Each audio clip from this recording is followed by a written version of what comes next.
আসসালামু আলাইকুম রহমতুল্লাহ। প্রকৃতির মধ্যে এসে একটা সত্য কথা কই, আজকে বেশ খুশি খুশি লাগছে। মার্কিন যুক্তরাষ্ট্র অর্থাৎ ডোনাল্ড ট্রাম্পের দেশ ভারতের সাথে শত্রুতা করে পাকিস্তানের সাথে দুধভাত সম্পর্ক, দহরম মহরম সম্পর্ক করেছে। পাকিস্তান সুন্দর করে মার্কিন যুক্তরাষ্ট্রের একেবারে উপর নিচ দিয়ে ভরে ভরে দিয়েছে। তার কাছ থেকে সহায়তা নিয়ে, তার কাছ থেকে সুযোগ নিয়ে, তার কাছ থেকে ঋণ নিয়ে মার্কিন যুক্তরাষ্ট্রের অনুরোধে IMF তাকে ঋণ দেয়। তাকে ডোনাল্ড ট্রাম্প কাছাকাছি বগলে করে নিয়ে ঘরে, তার জন্য অন্যের কাছে সুপারিশ করে।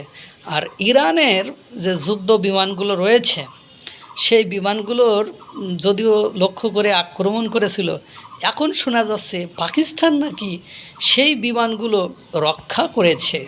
তার ডোনাল্ড ট্রাম্পের আজকে যে করুণ পরিণতি, আজকে যে খারাপ অবস্থা, এই খারাপ অবস্থার জন্য আপনার পাকিস্তান পরোক্ষভাবে একটুখানি ঐক্যওয়ালা গিরিসহ বাজ দিয়ে দিছে। ডোনাল্ড ট্রাম্পের জন্য এটাই দরকার ছিল, এটাই কাম্য ছিল। ভারতের মানুষ এখন হাসাহাসি করেছে, কত সুন্দর ডোনাল্ড ট্রাম্প, তোমার বন্ধুকে নরেন্দ্র মোদীকে ফেলে তুমি পাকিস্তানের সাথে করতে গেছিলা প্রীত, সেই প্রীতের ফল তুমি এখন বসে বসে গোনো। আল্লাহ তাআলা সকলকে ভালো রাখুক, সুস্থ রাখুক। আসসালামু আলাইকুম রহমতুল্লাহ।